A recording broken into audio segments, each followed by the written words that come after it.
शांतिपुर गांव घने जंगलों के बीच बसा हुआ था। यह गांव अपनी सरलता और शांति के लिए जाना जाता था। लोग सीधे साधे, धार्मिक प्रवृत्ति के थे और एक दूसरे की मदद के लिए हमेशा तैयार रहते थे।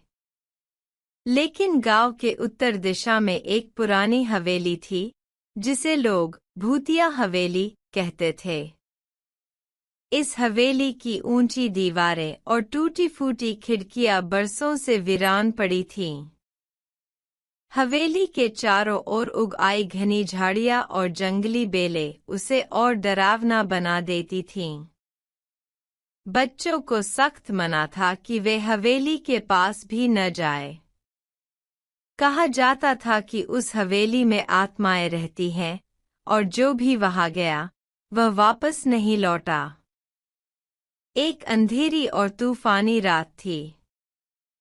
बिजली बार-बार चमक रही थी और डाकघर के चौकीदार रमेश ने देखा कि एक पुरानी चिट्ठी अचानक मेज पर आ गिरी।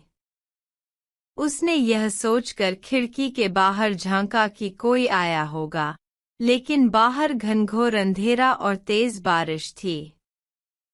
चिट्ठी पर लिखा था, अगर सच्चाई जानने का साहस है तो पुरानी हवेली में जाओ।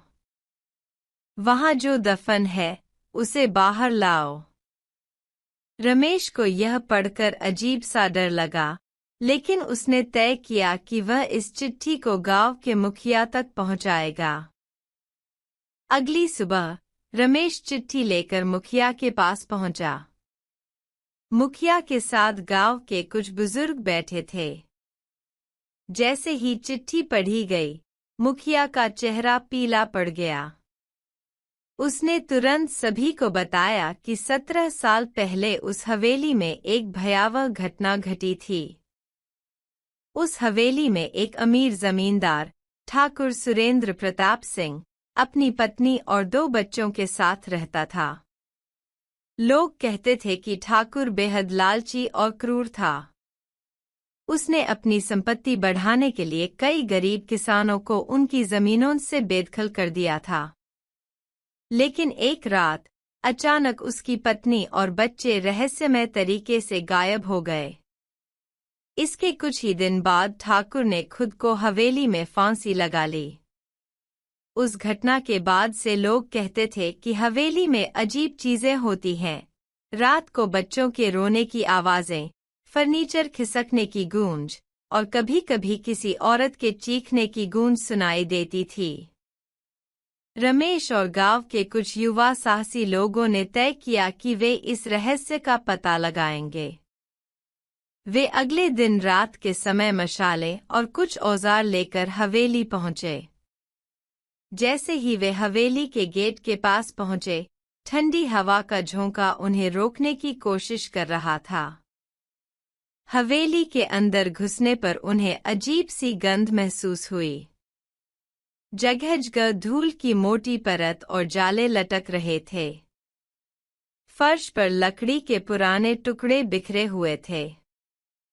घूमते घूमते वे हवेली के तहखाने तक पहुंचे। वहां एक लोहे का भारी दरवाजा था, जिस पर पुराने समय की नक्काशी की गई थी। दरवाजे के ऊपर किसी ने खून से लिखा था, जो इसे खोलेगा उसे श्राप का सामना करना पड़ेगा।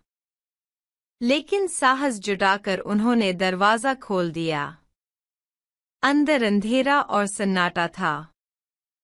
एक कोने में उन्हें एक पुराना ट्रंक दिखाई दिया। ट्रंक खोलने पर उसमें एक डायरी और कुछ खून से सने कपड़े मिले। डायरी जमींदार की थी। उसमें लिखा था, मैंने अपने स्वार्थ और लालच के लिए कई निर्दोषों की हत्या की। उनकी आत्माएं मुझे हर रात सताती हैं।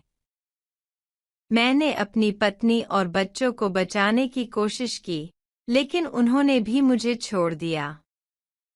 अब यह हवेली श्रापित है। जो भी इसे खोलेगा वह उन आत्माओं का सामना करेगा। डायरी के साथ कुछ पुरानी जमीनों के नक्शे और दस्तावेज भी थे, जिनमें ठाकुर के गुनाहों की पूरी कहानी थी।